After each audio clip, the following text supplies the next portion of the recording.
vamos começar já discutindo a questão do acordo Mercosul, hein? Após 25 anos de negociações, o Mercosul e a União Europeia fecharam hoje, finalmente, o acordo de livre comércio entre os dois blocos. Será que é tão livre assim? O fim da negociação foi anunciado durante a cúpula do Mercosul, em Montevidéu, no Uruguai. O Luca Bassani está com a gente ao vivo para trazer mais informações. Muito boa noite, Luca. Aí, 19 horas em Munique, a bordo da sua luxuosa biblioteca, vasta biblioteca. Eu quero saber o seguinte, esse acordo é um acordo que vai sair ou é acordo para inglês ver? Boa tarde, Capês, nossos debatedores, nossa qualificada, querida audiência. É um acordo que, como você bem colocou, está há 25 anos tramitando. Desde o presidente Fernando Henrique Cardoso, no ano de 1999, havia a vontade desses dois grandes blocos econômicos de fazer um acordo de livre comércio entre eles. Vale a gente dizer que as negociações foram fechadas e hoje a presidente da Comissão Europeia em Montevidéu, a capital do Uruguai, Ursula von der Leyen, anunciou então que o acordo acontecerá, mas ele ainda não foi assinado, não foi ratificado, já que isso depende de uma série de trâmites burocráticos e também da tradução do documento para todas as línguas nacionais de todos os países da União Europeia e aprovação também de cada um dos parlamentos nacionais dos 27 países europeus. Vale a gente dizer que ainda há um entrave colocado pela França, que lidera um grupo, por mais que seja pequeno, mas existente, para tentar fazer com que esse acordo não aconteça. Os franceses, juntamente com os poloneses, e agora alguns falam que parte dos italianos também estariam quase concordando com essa proposta de não fazer o acordo decolar por conta exatamente da preocupação que tem com os agricultores europeus. Segundo o que os agricultores franceses, que sempre se manifestam, acabam dizendo, este acordo com a União, com o Mercosul não seria nada benéfico para a agricultura local, para os pequenos produtores, porque tem aqui uma série de outras regulamentações ambientais e outros padrões de qualidade que fariam com que o produto europeu não fosse competitivo o suficiente com os vastos mercados, vasta produção, no caso argentina e brasileira, principalmente em carne bovina, em soja, em laranja, entre tantos outros aspectos. A gente sabe que, todavia, há um grande lobby dentro da União Europeia, uma grande vontade, se assim posso dizer, da Alemanha, o principal país, de fazer esse acordo de fato acontecer,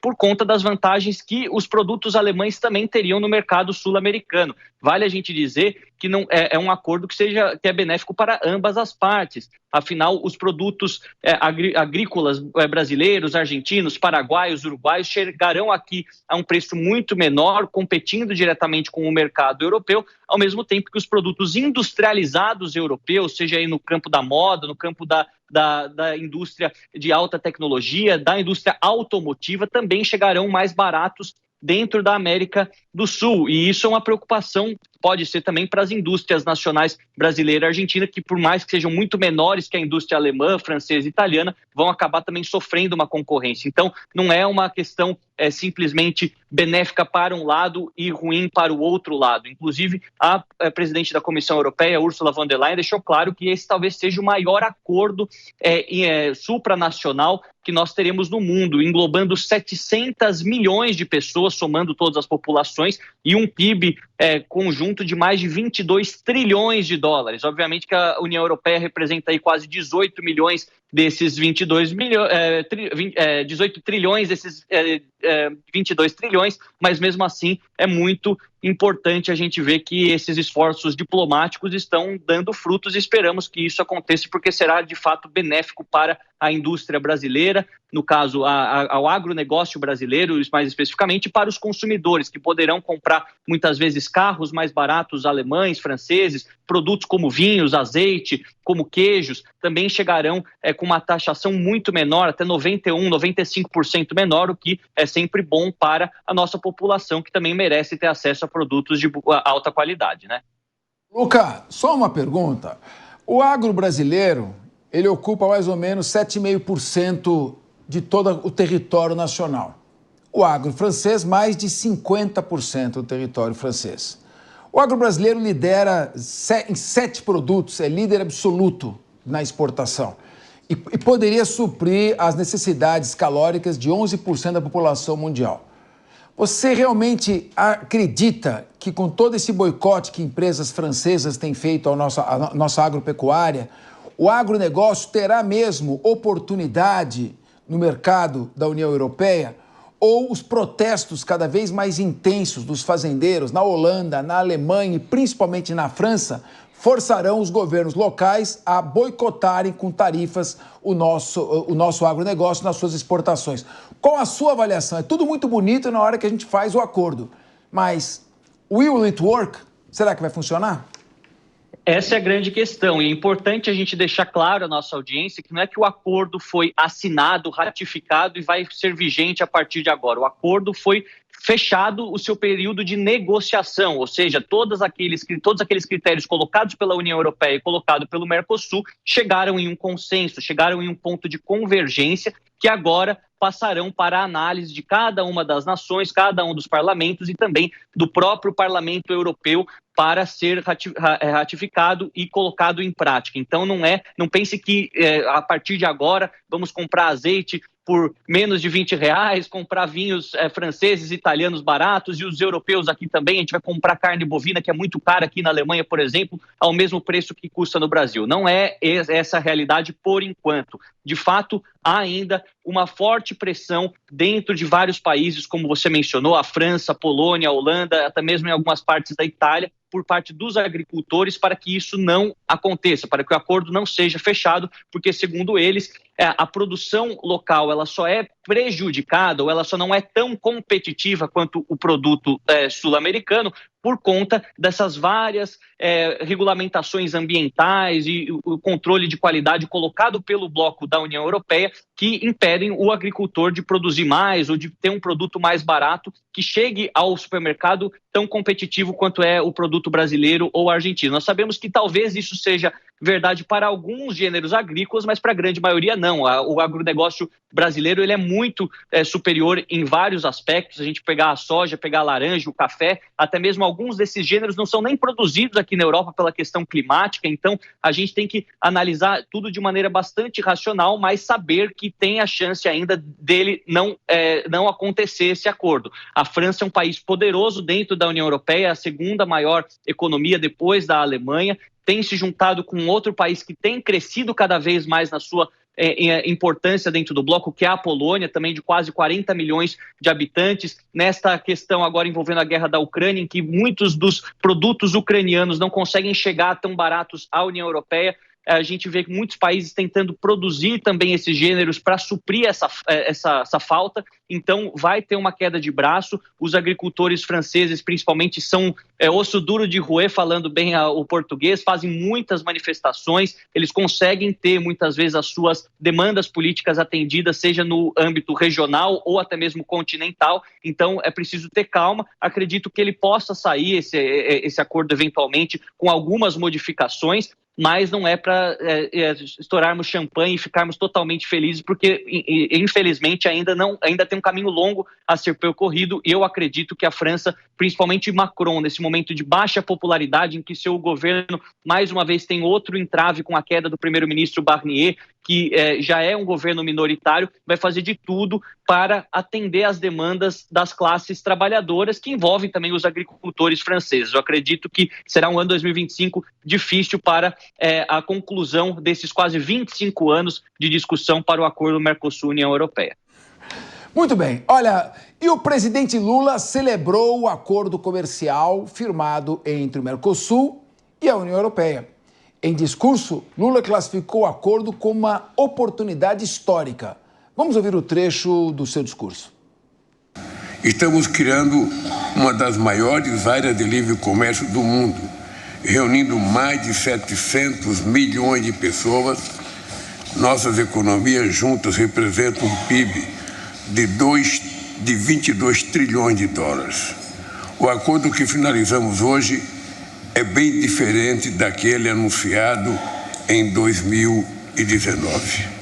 As condições que herdamos eram inaceitáveis. Foi preciso incorporar ao acordo tema de relevância para o Mercosul. Conseguimos preservar nossos interesses em compras governamentais, o que nos permitirá implementar políticas públicas em áreas como saúde, agricultura familiar, ciência e tecnologia. Alongamos o calendário de abertura do nosso mercado automotivo, resguardando a capacidade de fomento do setor industrial. Criamos mecanismos para evitar a retirada unilateral de concessões alcançadas na mesa de negociação. Estamos assegurando novos mercados para as nossas exportações e fortalecendo os fluxos de investimento. Nossa, que entusiasmo contagiante. João Belucci, qual a sua avaliação sobre o acordo? Pois é, Capês, pelo que se adventa desse acordo, me pareceu que o Lula estava um pouco não animado assim, com o tema, lembrando que todo mundo está falando, né, a própria Ursula, presidente lá da Comissão da União Europeia, falando o quão difícil foi essa negociação, mas lembrando que é só o fim das negociações, né? Você ainda tem os entraves burocráticos da própria União Europeia, que, na minha visão, de alguma maneira, sequestra para si a autonomia dos Estados, né? A soberania de cada Estado ali, que hoje seria como se fosse um Estados Unidos da Europa, a União Europeia. A Inglaterra acabou saindo. Então, vai passar lá no Parlamento Europeu, né, que tem os representantes de cada país, proporcional à população. Depois vai passar no Conselho da União Europeia, que é onde estão os membros do Estado. Aí depois você tem uma espécie de a Comissão Europeia, aí depois vai para a Comissão Europeia, ou seja, você tem ainda um sistema bicameral na própria União Europeia, fora a resistência dentro dos países. Eu não sei se, como você colocou no começo da apresentação, que apesar é um acordo mais para inglês ver, porque hoje a foto é bonita, né? Tá todo mundo na capa do jornal, ó, fechamos o acordo, histórico acordo.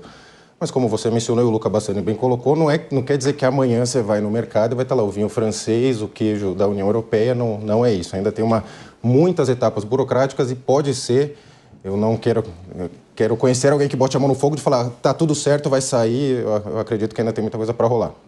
Pois é, Maria de Carla, eu estava vendo as faixas ali, on veut vivre de notre métier, nós vivemos do nosso negócio. Então, a pressão vai ser muito grande interna para esses países, sobretudo do agro. Será que vai funcionar isso aqui? Ou será que a situação da Ucrânia, que vai perder provavelmente 20% do seu território, principalmente que é a parte que produz alimentos, você colocando um pedaço de pau lá, capaz de nascer uma árvore, de tão fértil que é o terreno. Você acha que a Ucrânia fora do jogo e a Rússia brigando com a União Europeia pode abrir uma oportunidade para o Brasil? Olha, infelizmente, e eu friso muito infelizmente, porque eu acho muito benéfico essas questões de acordos comerciais, eu acho que são muito benéficos para os países, para a economia global como um todo. Mas, infelizmente, tudo que tem sido feito na esfera do multilateralismo, tanto na esfera política quanto na esfera comercial, tem sido para inglês ver. A gente vê cada vez mais um sistema que não é eficiente nas suas receitas, nas suas deliberações, né, que não acontecem. A gente vê aí o próprio Tribunal Internacional Penal, que deu um mandato de prisão para o Putin, que esteve na Mongólia e não foi preso.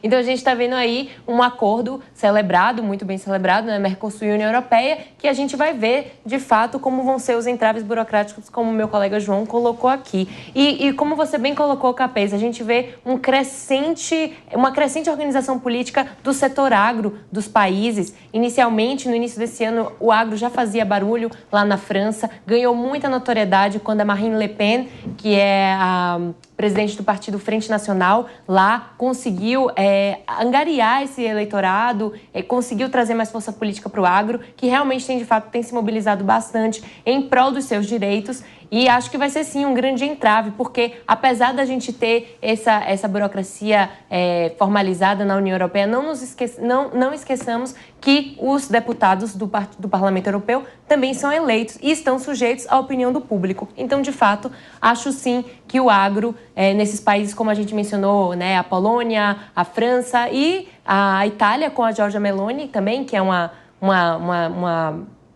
apoiadora desse movimento, vão ser sim um entrave para a efetivação de fato de como vai ser se dado esse acordo. Eu não sei, Rodolfo Maris, a União Europeia, os países europeus são muito protecionistas, né? Eles dependem disso e o agro lá é muito forte. Você vê que o Macron vem para cá, quer defender a Amazônia, na verdade ele não está preocupado com a Amazônia coisa nenhuma. Claro que Você não. acha que vai ser, então, como disse a Maria de Carli, uma lei para inglês ver? Você sabe de onde veio essa expressão, para inglês ver? Por favor, me diga, Capês. Foi em 1850, quando foi aprovada no Brasil a Lei Eusébio de Queiroz, que proibiu o tráfico negreiro, o tráfico de escravos da África para o Brasil. A Inglaterra, através do Bill Aberdeen, de 1845, ameaçou afundar navios negreiros ou abordá-los se eles tivessem esse tráfico. E aí, então, foi aprovada a Lei Eusébio de Queiroz. Essa lei, na verdade, nunca foi levada a sério. Ela foi uma lei para inglês ver. Que sensacional. Porque os ingleses, eles controlavam, né, toda a questão da administração, estavam à frente dessa questão do combate à escravidão, então o Brasil queria ficar bonito na fita. Muito porque já a Revolução porque a Revolução Industrial na Inglaterra forçava os outros países a comercializarem com a Inglaterra, Exato. abrir mão da escravidão e aumentar o mercado consumidor.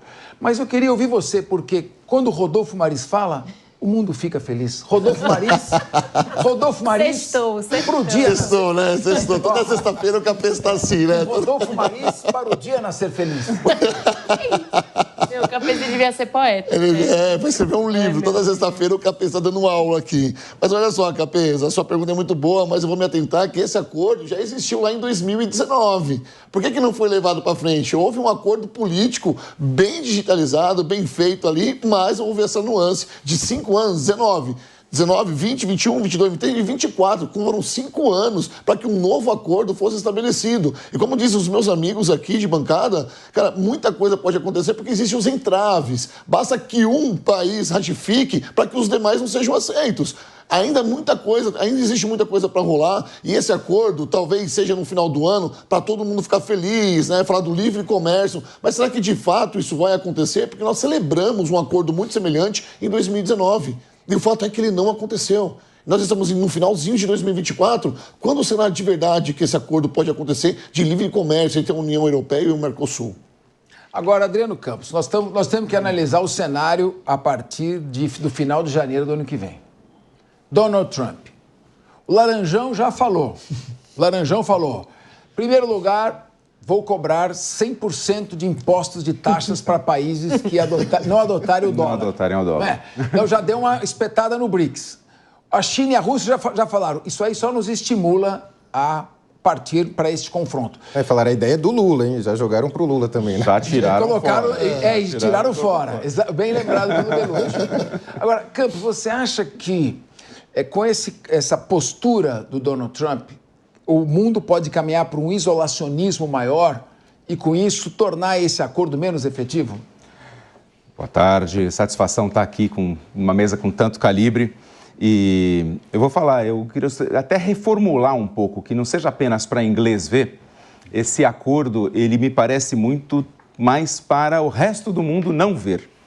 Uma cortina de fumaça, ou seja, nós fingimos que nos entendemos, a gente brinca de livre comércio, de competitividade, a gente finge uma democracia plena, mas, na verdade, o agronegócio brasileiro, ele vem sido enaltecido, fortalecido pela opinião de quem realmente é livre, quem realmente tem interesse comercial, comprar alimento barato, focar em indústria.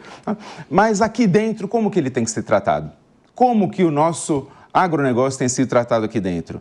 Então, eu vejo duas frentes importantes. O primeiro, esse acordo ele pode servir como uma desculpa para eventuais problemas que venham a ser gerados para o nosso agronegócio, que é importantíssimo, é quase 1/3 do nosso PIB, é muito forte e está sendo atacado. E eu vejo ele como uma resposta política, tão somente. Sem intenção, como falaram todos os colegas aqui, sem intenção de acontecer. É onde realmente se levante uma cortina de fumaça, fala que a gente tenta, a gente quer, mas o agronegócio da França é praticamente estatal. Depende integralmente do pulso do Estado, ele toma uma extensão territorial enorme, ele é predatório. E aí vem os discursos políticos depois criticar a nossa Amazônia, a nossa forma de produzir, que é uma das que mais preservam no mundo. Que tipo de país consegue, com menos de 8% do seu território, com leis de preservação de floresta natural tão rigorosas, fazer tanto quanto o Brasil? A gente tem 3 safras por ano, Então eu vejo, Capês, realmente aí infelizmente, uma cortina de fumaça, e eu pago para ver essa ratificação. Eu quero ver realmente isso começar a corresponder produtos nas prateleiras. Ô, Adriano, você sabe que não é só o agro que é subsidiado pelo Estado. As principais empresas francesas também têm como grande acionista o governo da França, ou seja, ele luta em duas frentes, pelo privado e pelo público, que é ele, né? E esse é o problema, porque, ao meu ver, não só o agro, como a indústria francesa estariam muito maiores se fosse liberado para crescer, né? Ou seja, está na hora do mundo realmente perceber, como o Capês veio trazer bem aqui, uma realidade de livre mercado, um grande exemplo do que isso dá certo, que é o Donald Trump, né? Realmente liberar, porque o Estado ele não está para ajudar. Infelizmente, eu não acredito mais nisso. O Estado ele não vem te ajudar a resolver os problemas. O Estado é o problema. Vocês colocaram na mesa aqui também a questão do agro, mas existem outras questões também. Por exemplo, a exportação de veículos, como o Lula leu ali, né? E também a exportação de minerais críticos, que hoje o maior exportador hoje de minerais aqui, que compra o nosso mineral, é a China. Como é que isso vai ser para a União Europeia? Como é que a gente vai mandar isso, essas ligas para a Europa? É tudo uma questão de pensar, porque esse acordo de 2024, que pode ser selado ou não, também já esteve em 2019 no mesmo formato. Acrescentaram algumas coisas ali que ainda é, de fato, a palavra na mesa é para inglês ver, é de fato para inglês ver, mas a gente tem que se atentar também não só ao agro, tá? O Rodolfo, o presidente da Câmara da União Europeia pode engavetar ou não. Pode engavetar ou não, vai dar andamento. Como é que vai? Como é que vai? Nós tivemos uma crise automobilística aqui porque nós paramos de vender os nossos carros para fora. O México, por exemplo, era um dos países que mais compravam. A Europa sempre comprou pouco, mas comprava também. E aí parou de comprar. Será que dessa vez eles vão ter interesse no nosso produto aqui? Essa é a grande questão. Bom, Luca Bassani, nós temos uma parceria hoje com a União Europeia. Se não me engano, o Brasil é o segundo maior parceiro comercial da União Europeia, exporta 15% dos seus produtos para lá. Efetivamente, vamos imaginar que saia esse acordo, tá? O que vai melhorar para o Brasil, para a indústria e para o agro brasileiro? Que vantagem nós vamos ter nisso? É um acordo meramente simbólico ou vai melhorar mesmo para quem produz aqui no Brasil? Explica para nós didaticamente.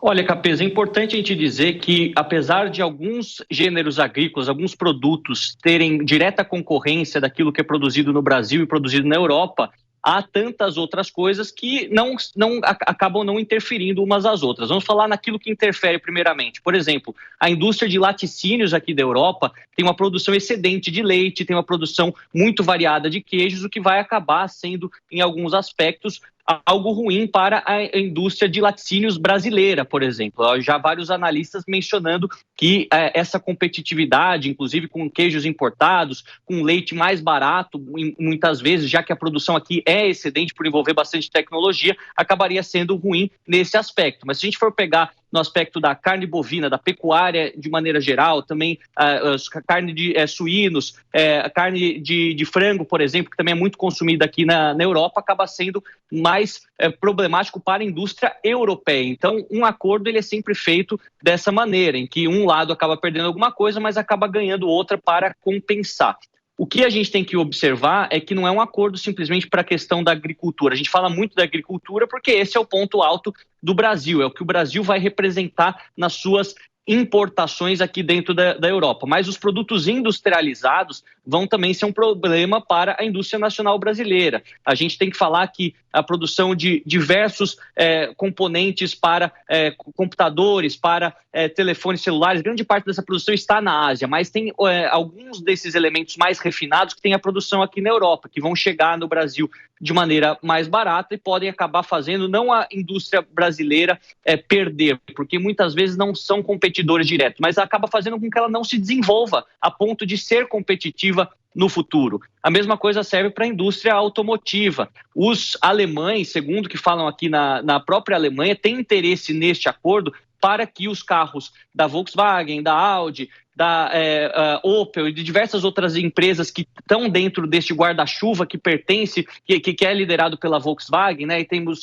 várias outras empresas, possam chegar no Brasil e no mercado argentino, também uruguaio, paraguaio, mais barato, considerando que aqui haverão várias mudanças no futuro em relação aos carros a combustão. Então é pensando na sobrevivência da indústria automotiva alemã, até mesmo italiana, em outros países europeus nós temos isso também, para que sejam exportados diretamente para um grande mercado consumidor, que é um mercado aí de mais de 300 milhões de pessoas, cerca de 300 milhões de pessoas, que é o Mercosul. Eu acredito que quando a gente começar a analisar ponto a ponto, a gente vai ver que é benéfico sim para ambas as partes, mas acaba não sendo esse mar de rosas em que só vamos ganhar e não vamos ter nenhum tipo de desvantagem. Essas desvantagens vão acontecer por conta do próprio atraso tecnológico em alguns aspectos que tem o Brasil e a América Latina em relação à Europa, e o próprio atraso na produção agrícola e na diversificação dos gêneros agrícolas que tem aqui na Europa em relação à América Latina. É algo